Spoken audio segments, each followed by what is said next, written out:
Good evening, everyone tuned into the Lewis and Clark Show. I'm one of your hosts, Lewis.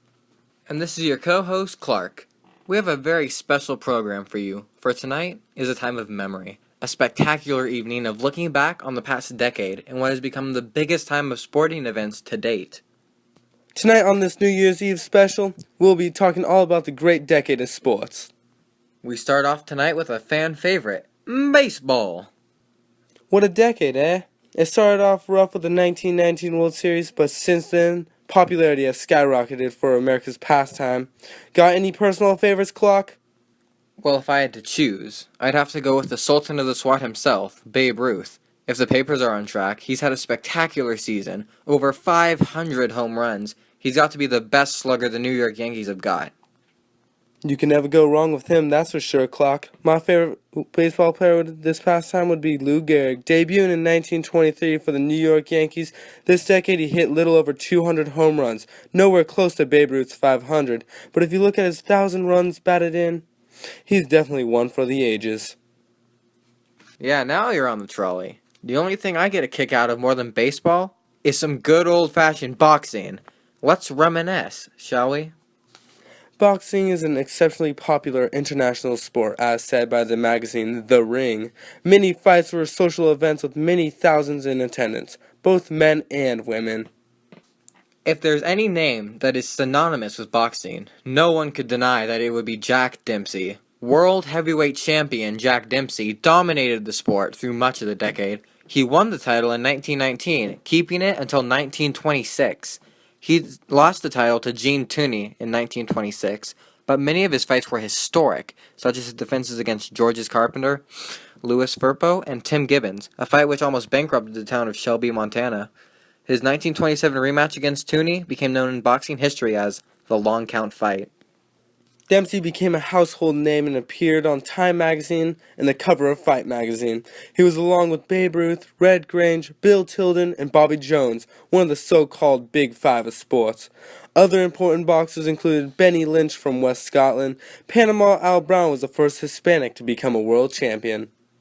You know something? It's amazing how entertaining a couple of guys punching each other can be. I can tell, this is one sport that will definitely last the distance. You really think so? That sounds like a bold prediction, don't you think? Sure, but I got a knack for this kind of thing, you know? I'll tell you something else. This newfangled sport, football, definitely gonna die out soon. Who would watch that, you know? I give it 5, maybe 10 years tops. Trust me, 90 years from now, it'll all be a distant memory. You're all wet, Clock. You don't know from nothing. Speaking of football, that's our next topic. But now, a word from our sponsor.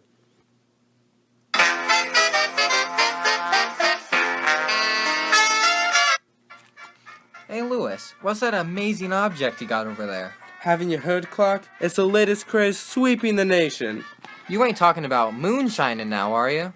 No, silly, it's a yo-yo. A yo-ho? How's that work now? You put it on your finger and let the good times roll. So, it's a plastic wheel and a piece of string. All that and so much more. Gee, I don't know, buddy. Sounds expensive. How much do one of those go for? Says you. One of these babies will cost you only 5 cents. Now that's a bargain if I ever saw one. If you want a barrel full of fun, you know where to go. Get to the store and pick up your yo-yo.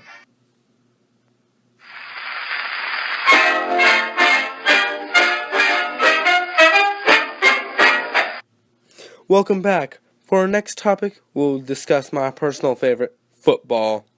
Yeah, whatever. Whoop-de-doo, Louie. Let's get it over with. I'll tell you what, Clark. Football will become another one of America's pastimes.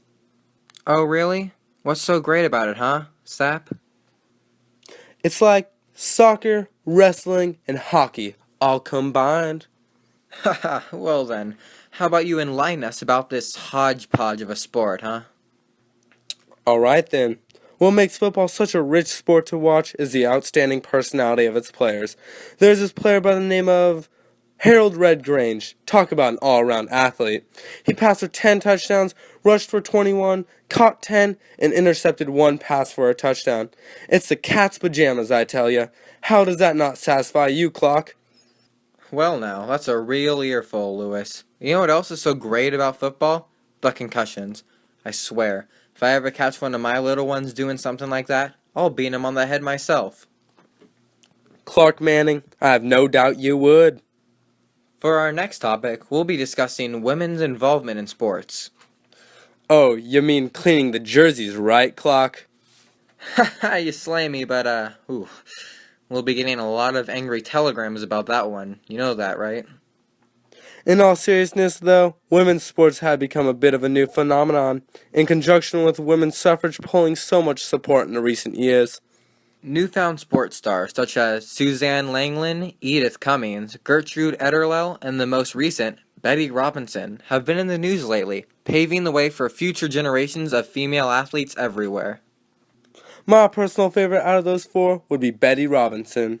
In 1928, she became the first woman ever to win a gold medal in the 100-meter. And to top it off, she was only 16 years old. Incredible if I do say so myself. How about you, Clark? If I had to answer, I'd say Suzanne Langland. She's a tennis player, an Olympic gold medalist in women's singles and mixed doubles. She even appeared on the cover of Vogue. Fancy, wink wink, nudge nudge. Indeed, this decade has started a new era for equality in the world of sports for women. Would you look at the time? It's only 11:57. Looks like we'll have to wrap this one up, though. Folks, I'd like to thank you for tuning in tonight. And from the bottom of our hearts, on behalf of everyone at the studio, we all hope that you have a very Merry Christmas. And a happy new... What's that now, boss? What? We're both fired? My word, I'd say this sounds like the start of a Great Depression. What will we do now, old sport? Aw, shucks, Louie. I don't know. Well, you want to go into the yo-yo business?